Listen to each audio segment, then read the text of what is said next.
গতকাল সন্ধ্যা 6:45টার দিকে গোপন সংবাদের ভিত্তিতে জেলা পুলিশ সাতক্ষীরা জানতে পারে হোমরা স্থল বন্দর দিয়ে ভারতীয় পণ্য সহ কতিপয় অসাধু ব্যবসায়ী কিছু জিনিস, বিশেষ করে ভারতীয় কাপড় সহ বিভিন্ন ধরনের জিনিসপত্র নিয়ে একটি ট্রাক কলারিয়ার উদ্দেশ্যে রওনা দিয়েছে।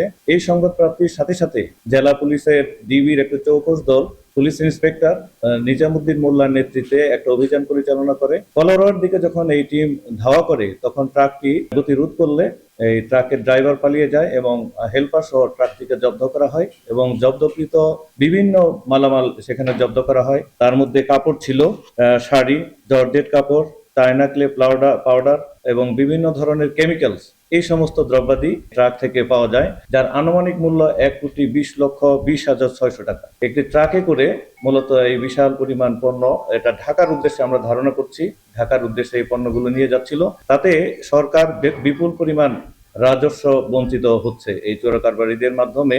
এই পণ্যদ্রব্য যখন ঢাকায় চলে যাচ্ছিল, তো এই লক্ষ্যে একটা মামলা রুজু হবে, যেটা বিশেষ ক্ষমতা আইনে একটা মামলা রুজু হবে এবং এই চক্রের সাথে কারা জড়িত রয়েছে তদন্তে পুরো বিষয়টি বের হয়ে আসবে। এই চক্রের নেপথ্যে কারা রয়েছে, জেলা এই যে গোয়েন্দা টিমের যে নেতৃত্বে যিনি রয়েছেন জনাব মোহাম্মদ নিজামুদ্দিন মোল্লা, তিনি মামলাটি তদন্ত করবেন। তদন্তে প্রকৃত বিষয়টি বের হয়ে আসবে। তবে আমরা ধারণা করছি এই চক্রের সাথে হয়তো গুরুত্বপূর্ণ কিছু লোকও জড়িত থাকতে পারে।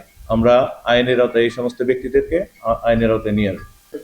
সিএনডিএফ এর বিষয়টি আমরা প্রাথমিকভাবে যেহেতু তথ্য নিচ্ছি, সিএনডিএফ এর কারা জড়িত রয়েছে আমরা সেই বিষয়টি জানতে পারবো, তদন্তের মাধ্যমে জানতে পারবো।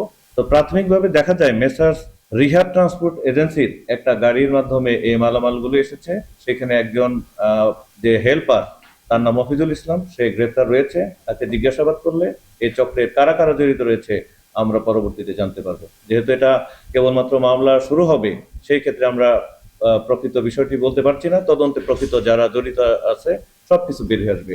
কারা এটা সিএনডিএফ এজেন্ট রয়েছে, কিভাবে এটা এসেছে, এই চক্রের সাথে কারা জড়িত রয়েছে, পুরো বিষয়টিকে আমরা তখন আবার মিডিয়ার মাধ্যমে আপনাদেরকে জানাতে পারবো।